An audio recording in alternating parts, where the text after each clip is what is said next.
नमस्कार, मेरा नाम है डॉक्टर रोहित जैन। मैं एक एस्थेटिक और रिकंस्ट्रक्टिव प्लास्टिक सर्जन हूं और opulence clinic south city 1 Gurgaon में प्रैक्टिस करता हूं।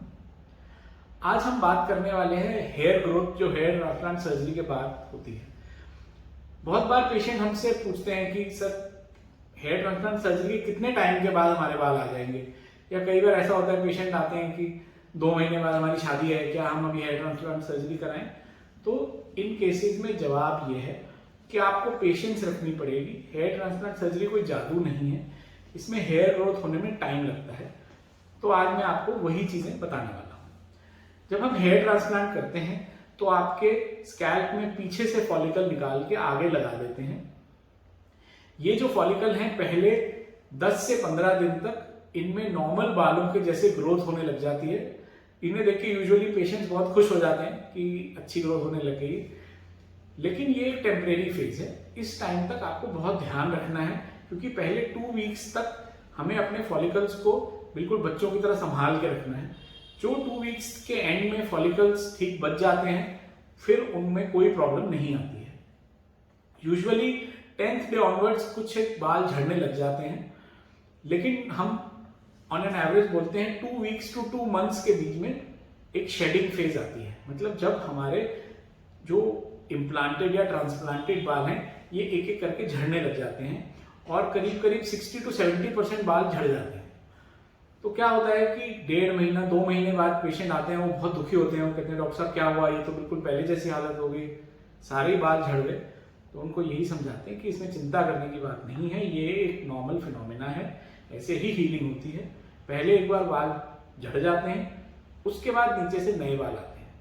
तो 2 महीने खत्म होते होते आपके तकरीबन 60 to 70% बाल झड़ जाएंगे जो ट्रांसप्लांटेड है। इस बीच में जो आपके पहले से हेयर प्रेजेंट थे वो नॉर्मली ग्रो करना शुरू कर देंगे।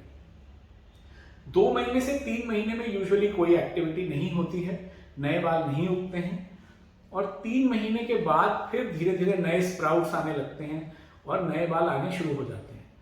3 महीने से लेकर 6 महीने तक होते होते मैक्सिमम जितने हेयर ट्रांसप्लांट हमने किए होते हैं उनमें करीब 97 to 98% बाल आ जाते हैं by the end of 6 months.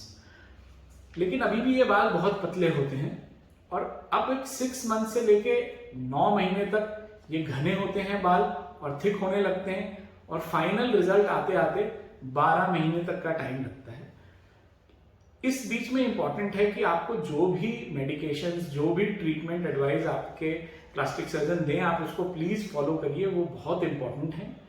जिसके अंदर हेयर सप्लीमेंट्स भी होंगे, मिनॉक्सिडिल होगी, फिनास्टेराइड होगी, हेयर सीरम होगा और पीआरपी सेशन होंगे, ये सब आपने फॉलो करने हैं।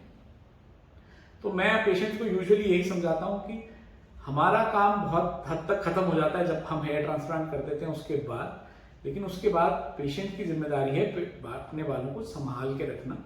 और अगर वो सही एडवाइस फॉलो करते हैं तो हेयर ट्रांसप्लांट एक इतनी रिवॉर्डिंग सर्जरी है कि पेशेंट की एकदम लाइफ चेंजिंग सर्जरी है। कॉन्फिडेंस लेवल एकदम बूस्ट हो जाता है और पेशेंट बहुत खुश होते हैं सर्जरी करवाने के बाद। इसके अलावा भी अगर आपको कोई डाउट है तो आप प्लीज़ हमें अपने लोकल प्लास्टिक सर्जन को कॉन्टैक्ट कीजिए। Thank you so much, have a nice day.